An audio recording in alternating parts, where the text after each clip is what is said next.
Der alte Beerenbaum von Hans Glückstein. Was ist dann los, du lieber alter Bursch? Du tragst nix mehr, bist alt, verbraucht und morsch, und doch, wann's Frühjahr wandert übers Land, schmückt dich mit neuem Grün die Schöpferhand. Du reckst dich auf, guckst in den Himmel neu, trinkst Himmelsblau und goldene Sonnenscheu, saugst in der alten Wurzel frische Saft, doch's langt nimmer zur stürmenden Jugendkraft.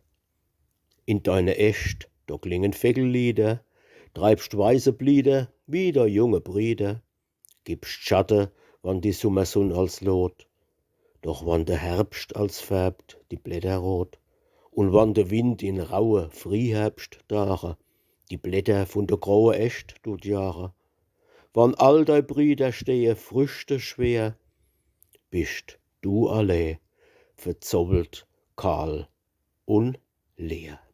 Und doch, wann keine Frucht mehr auf der reift, dei Wurzel tief noch in de Boden greift, wie ein Urahn stehst du in der Heimatsonn, tief in der Heimatscholl, bis zu der letzten Stund.